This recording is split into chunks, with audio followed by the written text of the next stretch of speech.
Good morning, everybody. I'd like to welcome you all this morning to our meeting, and I'd like to call the meeting to order. It is now 9:02 a.m. Amber, will you please take attendance? Sure, thank you. Adrienne Cochran is not yet with us. Daryl Dudzinski. Present. Mike Soltis. Present. Holly Williams. Present. And Alex Marcelino is not yet with us, and John Scott is not yet with us. So we do not have a quorum. Okay, so we'll proceed with the presentations from our staff members, and I will table the review and approval of the minutes should we have a quorum later on in the meeting. If nobody has any objections, then we'll move on to a budget review of spending to date. Dave, will you please provide that to us? Yes, thank you, Holly. Good morning, everybody. I'm going to share my screen.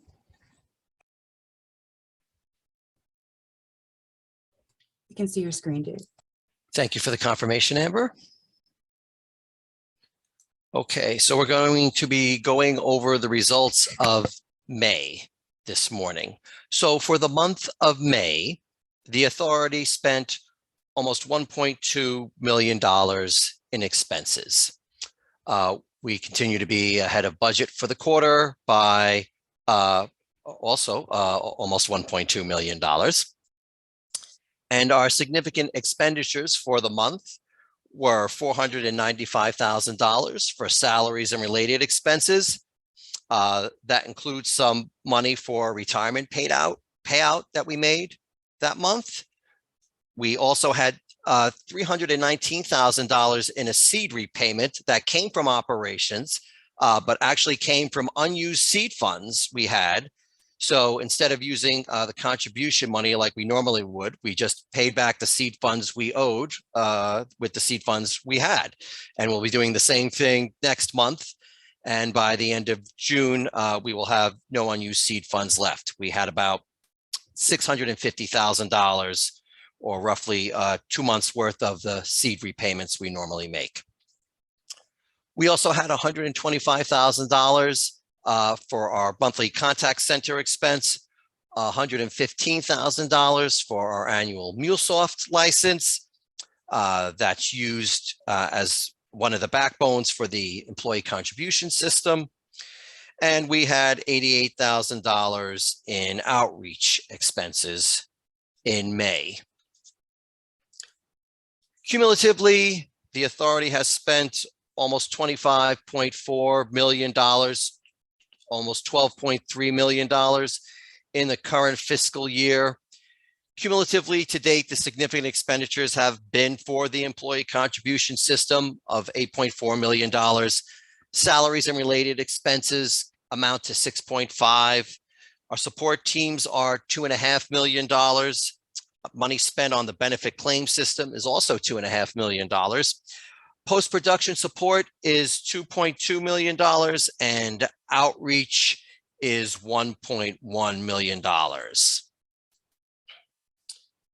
Moving on to bond funds, we have $12.2 million allocated as of the end of May.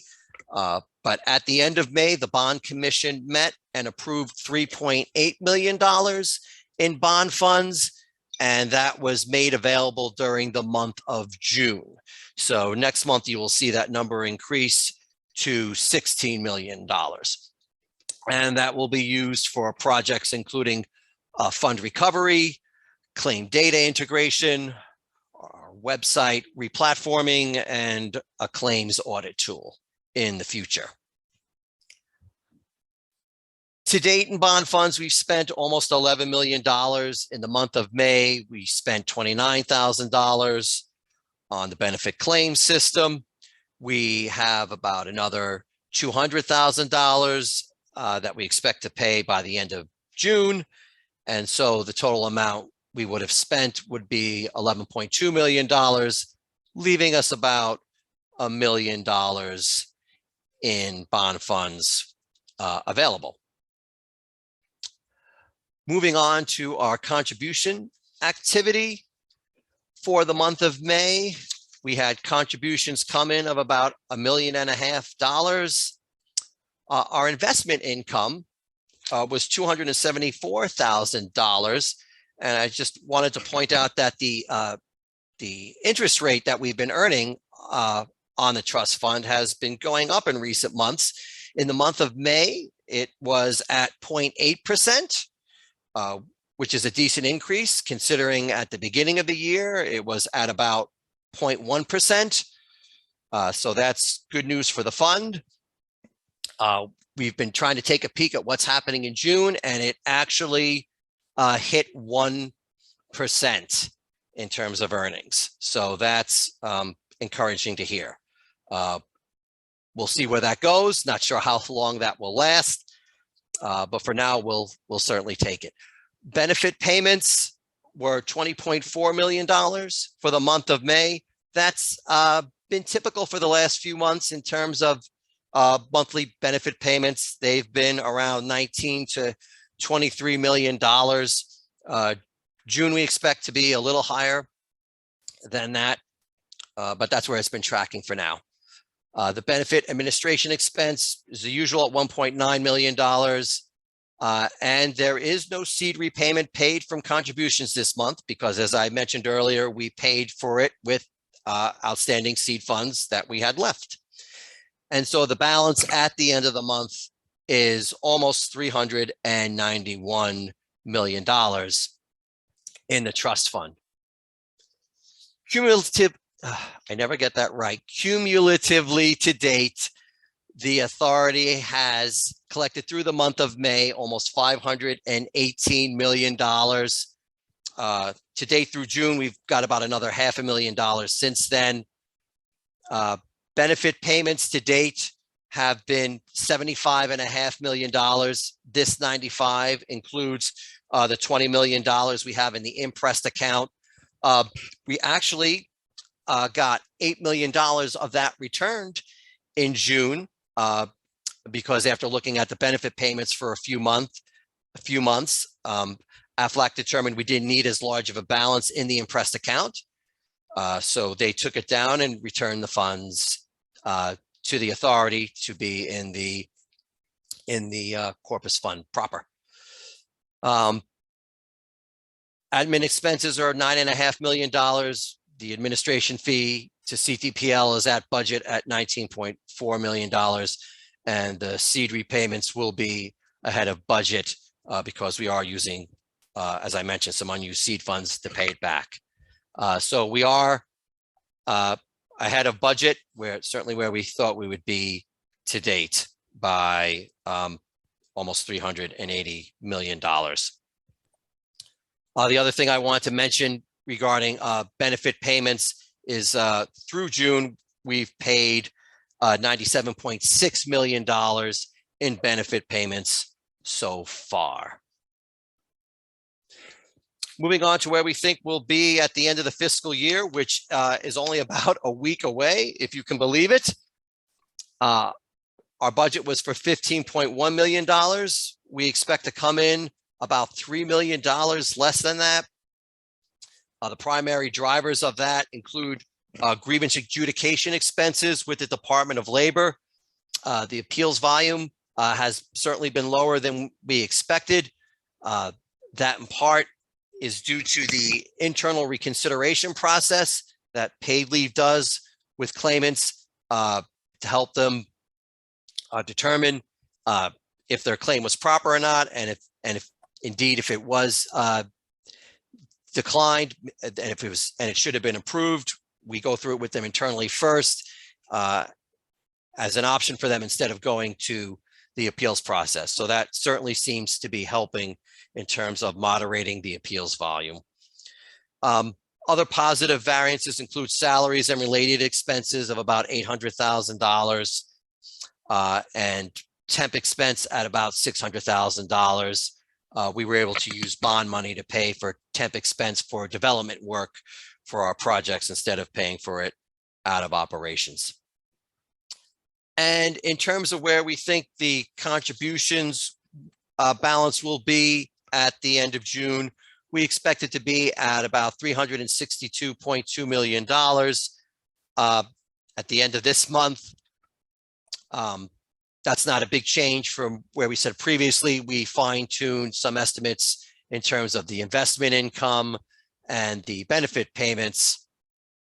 But basically, that's where we expect to be. And again, certainly ahead of the budgeted amount of $11.8 million that we had budgeted previously. Those are our numbers for May. Does anybody have any questions?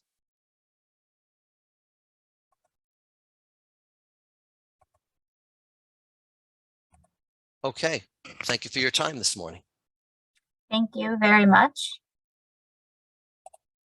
We're going to move on now to an update of the claims administration. John, if you could please provide us an update, we'd appreciate it. Okay, thank you, Holly. Just share my screen. Oh, looks like we need to enable screen sharing, That please. should be all set now, John. Okay, thank you.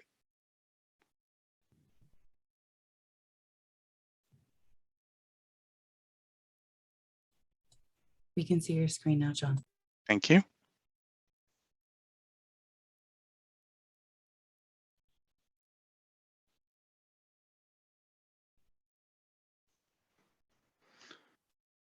Okay, so the data here for claims is through 6/21. And as of 6/21, we had 49,681 claims in, and just a check on it this morning brings us over the 50,000 claim threshold. We're at 50,415 as of this morning. Claims for June so far, 5,557 through June 21st.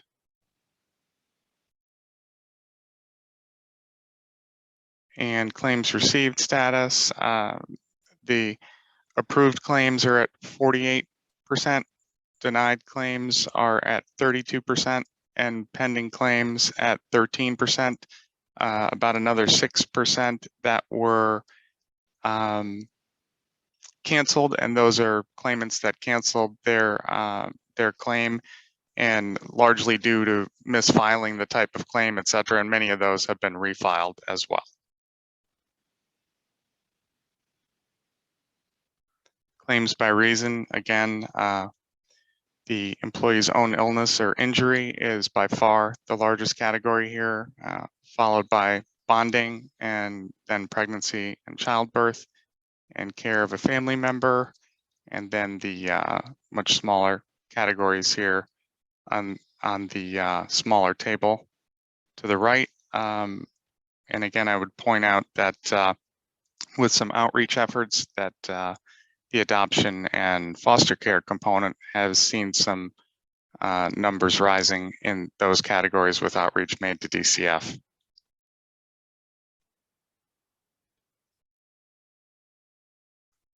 In the demographics here,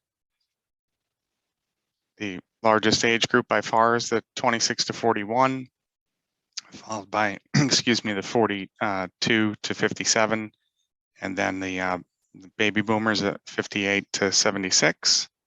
And claims by gender, again, female claims are running over 2 to 1 to male claims.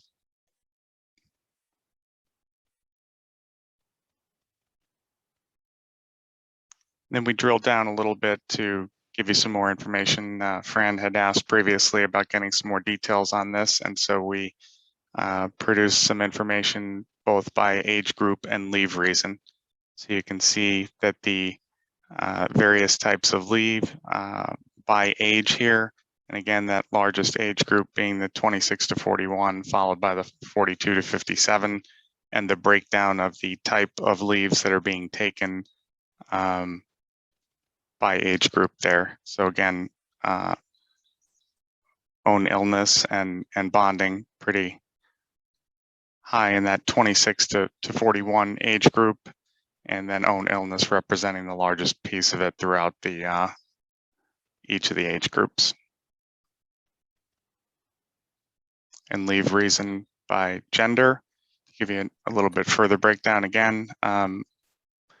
Again, the own illness or injury is the largest by far, and you can see the breakdown by female and male here.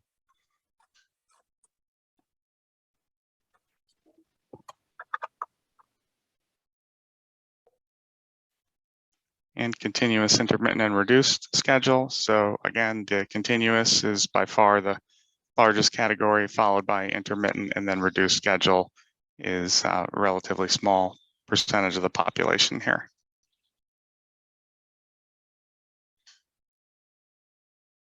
And this is the utilization by town, claims filed by town, and this is just compiled through the end of May. That has not been updated for end of June. It'll get updated again. We're doing that one monthly.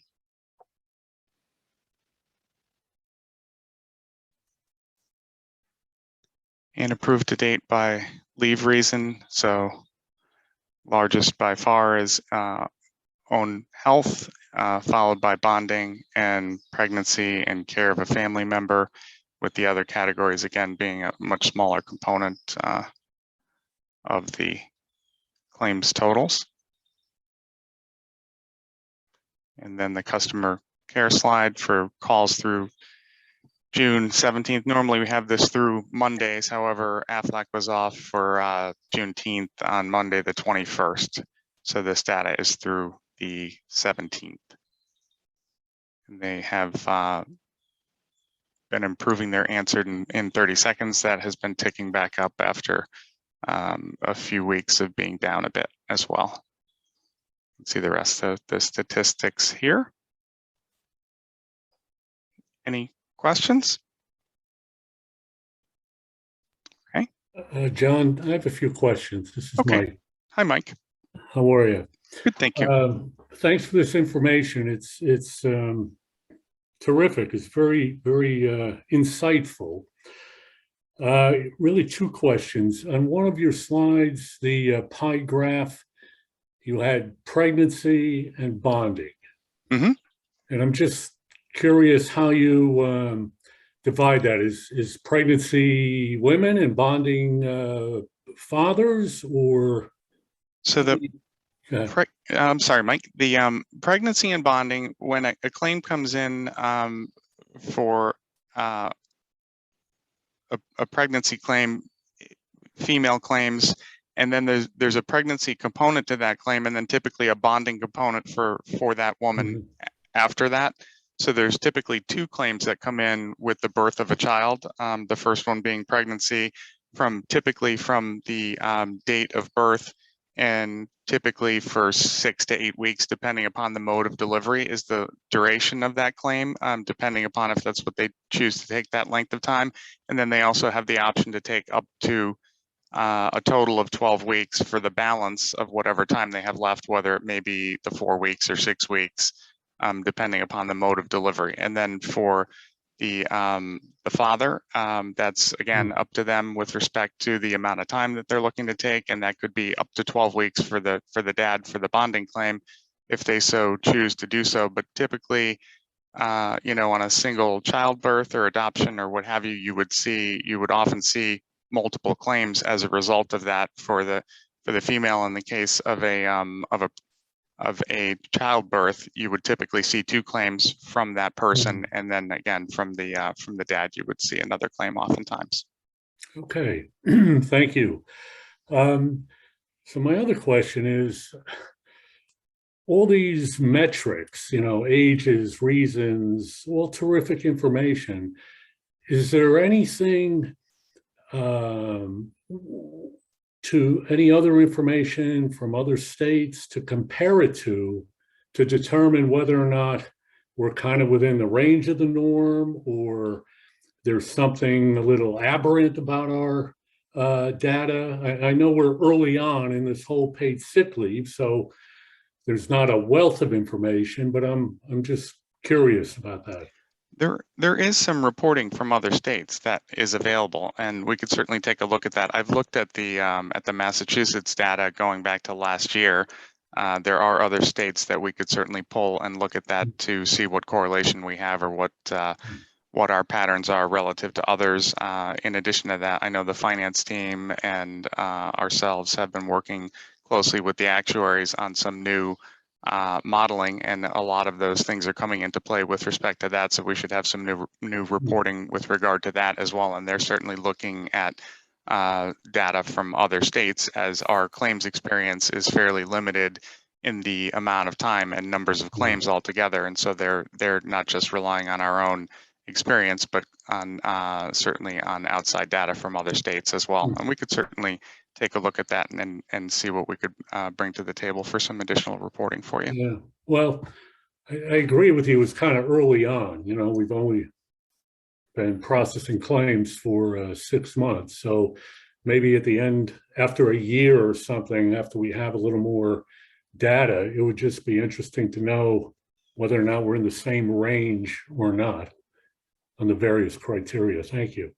So Mike, I can tell you that when we look at states that are comparable, so I'm just going to say, because California is so huge, right? It's essentially its own country when it comes to temporary disability benefits. But you know, Washington State, I want to say Oregon, but New Jersey, New York has kind of a different model, and Massachusetts in particular. When we look at their data, it's pretty much correlative when it comes to the pregnancy and the bonding. Those are usually, and an employee's own illness. So those continue to be sort of the largest blocks of claims that people file consistently. We don't, so other states also don't, well, Washington State does, but other states don't have a definition of an expansive definition of family that's as large as ours. So sometimes that affects the types of claims and the frequency with which people file claims and the number of claims that are filed.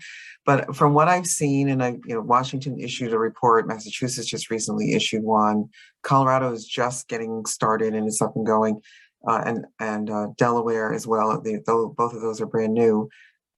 So we don't really have any data from those states yet because they haven't really started their program. But finally, what I'll say is that when the actuaries were determining what they thought our lengths of leave would be and how much we would be paying them, they did look at other states that had comparable programs and pretty much helped us to assume and estimate what our claims would be. And we're pretty much in those ranges right now.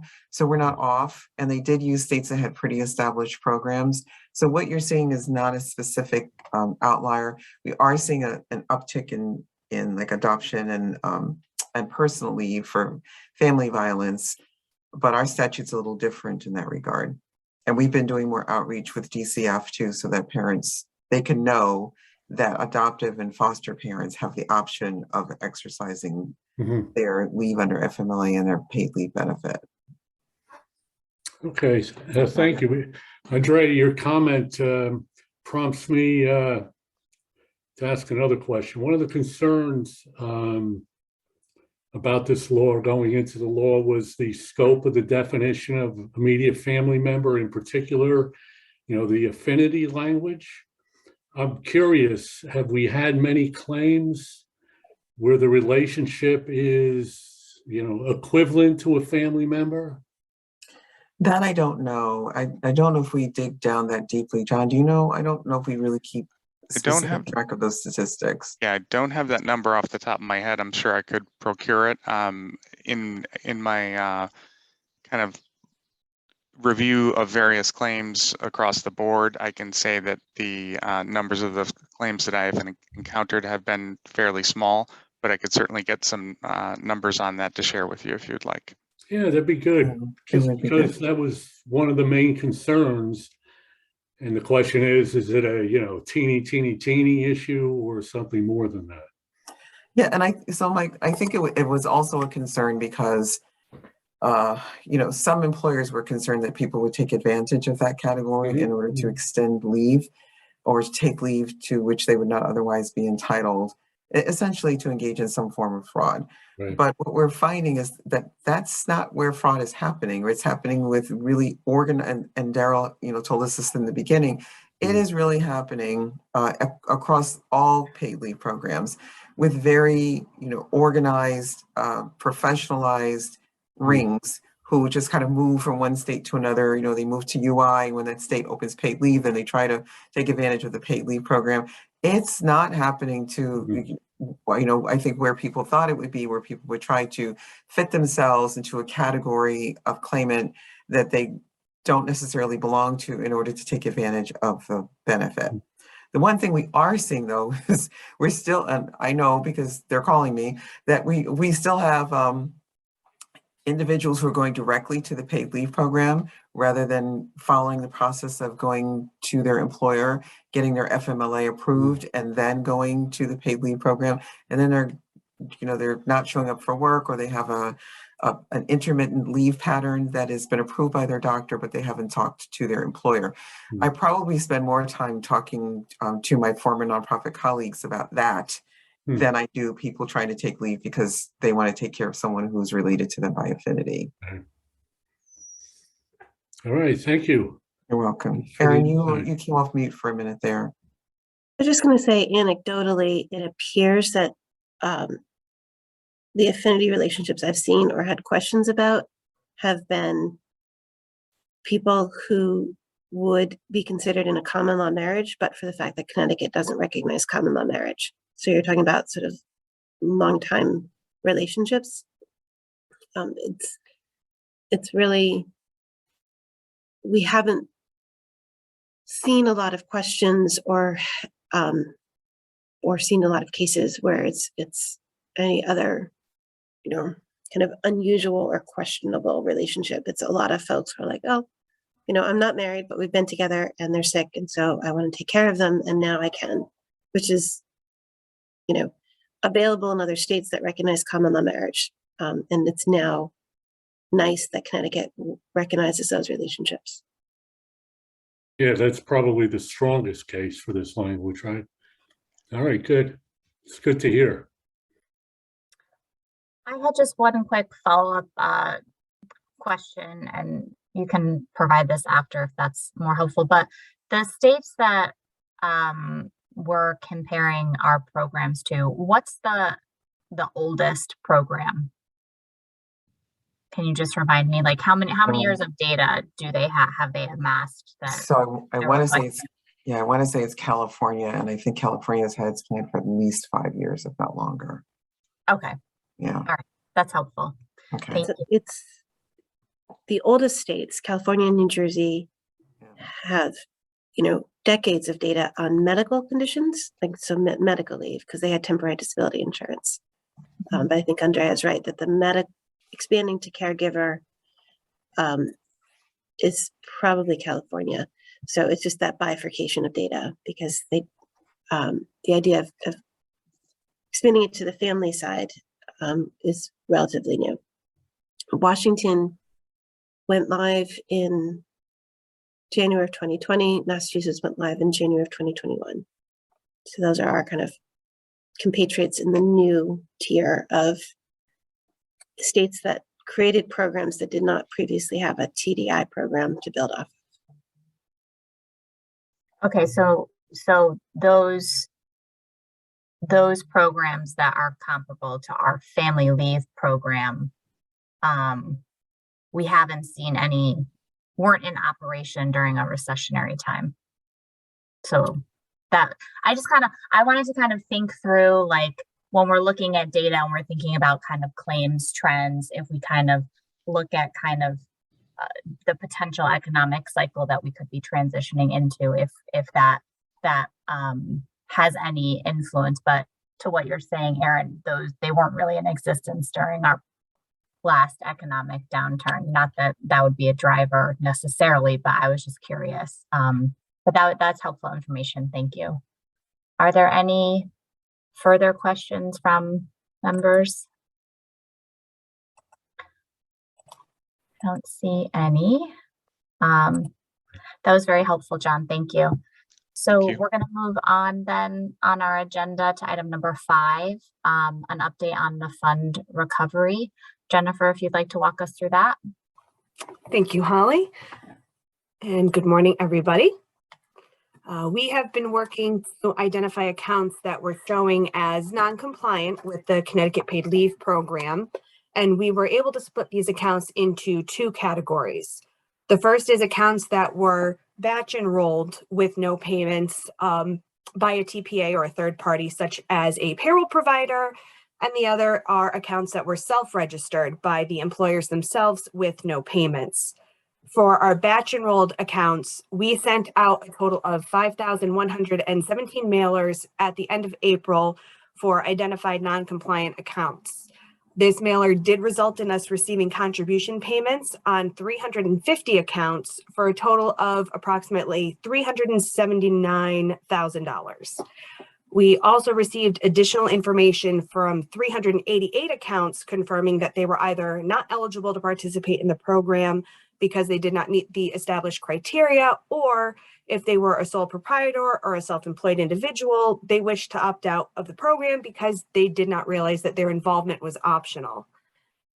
The second group, the self-registered accounts, we sent out a total of 1,896 mailers at the end of May, and this resulted in receiving contribution payments for 48 accounts for an amount of approximately $35,000.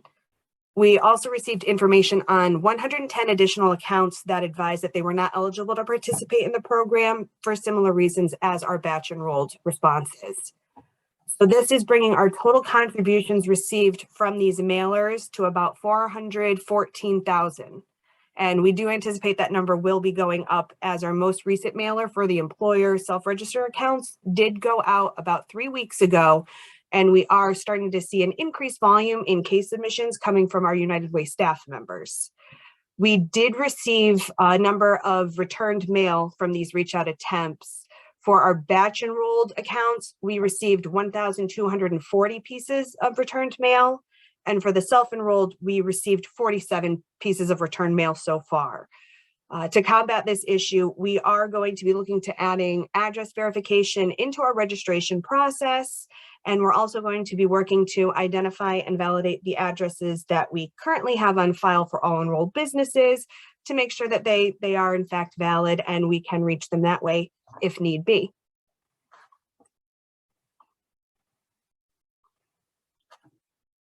I have one more slide because this year there were many changes that were made to the banking regulations, which also changed the rules around ACH transactions. ACH transactions now must go through an additional validation process before they're honored, and it's part of an early fraud prevention process. While reviewing our failed transactions in our system, we were able to identify 71 unique accounts that had one or more payments adjusted as they didn't pass that validation process. This resulted in previously reported and deposited contributions for the Connecticut Paid Leave Program being drawn from our bank and returned back to the employer as a disputed payment. This actually resulted in 79 payments being returned to the employers in the amount of approximately $1,061,000. We were working with our payment processor, Stripe, as well as with the employer accounts that were affected by this, to not only try to secure replacement payments for the returned contributions, but to also work with the employers to ensure that the bank's ACH debit block codes were provided, to also make sure there was nothing on their end that was preventing any of these payments going through, just to assist them with remitting contributions going forward. Due to our reach outs, we were able to secure replacement payments for 43 accounts for a total of about $1,047,000. So we have a little over 14,000 right now that we still need to collect from the remaining 28 accounts. And we are continuing to work with them on a daily basis to assist them with the replacement contributions. We've also informed our United Way staff members of this particular scenario. So if case submissions come in, they are readily able to assist with that. And we're also monitoring our payment logs daily to see if any new accounts show up on this list.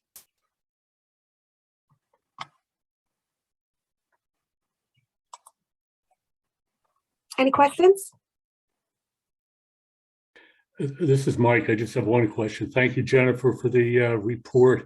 It certainly was a worthwhile mailer to generate $400,000.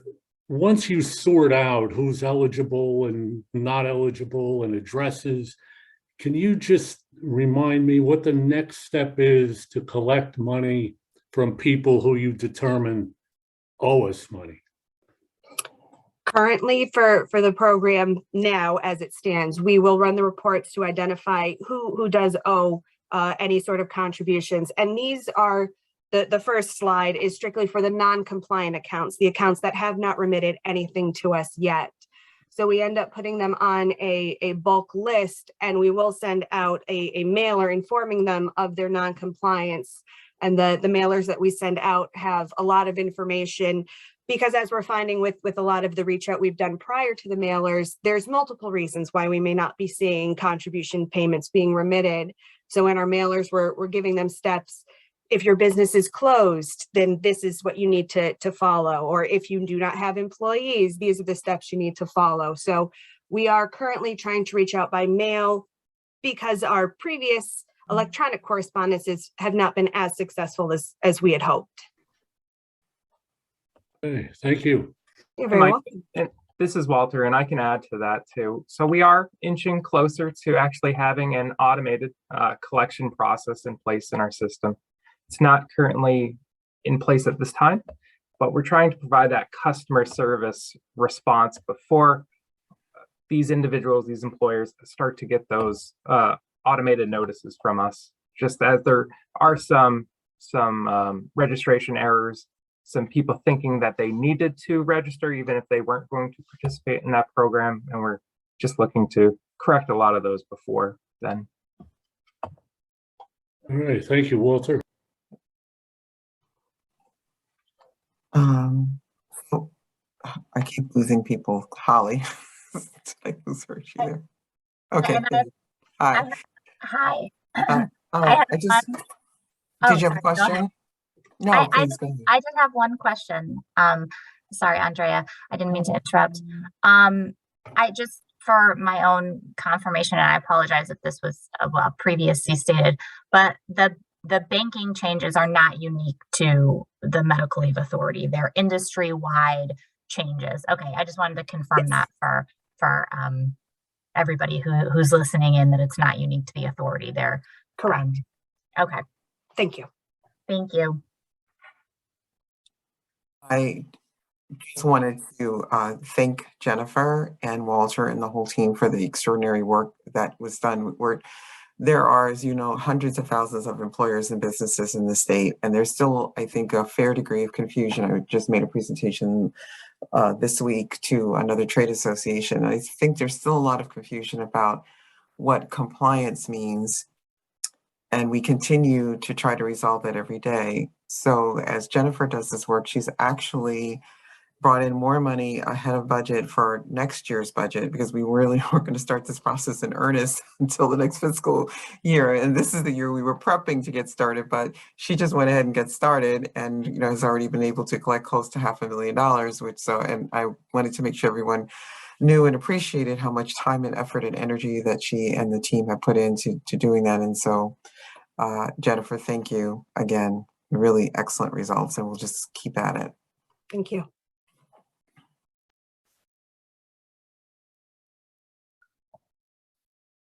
Any further questions or comments on the topic? All right, well, I wanted to thank everybody for their presentations this morning. Is there any new business that anybody would like to discuss this morning? Well, I have one item. I'm not sure if it's new or it's old, because we had mentioned it in a prior meeting, maybe a board meeting. Apparently we have a report due to the legislature in a matter of days. Is that correct? I see Andrea holding up something. It is correct. I'm holding it in my hand as we speak. We just got it back from the folks who are designing it for us, and I am reviewing it now, and I'm working with Jessica. We have one more turnaround, and the board will get it today. Thank you. And what do we do? We just deliver that to the someplace with the legislature? We just send it electronic. It'll all be electronic. We don't intend to print it unless someone has a real desire to have a hard copy of it, because we just don't want to end up with lots of copies of it that don't end up being distributed. It's not a good use of everybody's resources. So yes. And once we submit that,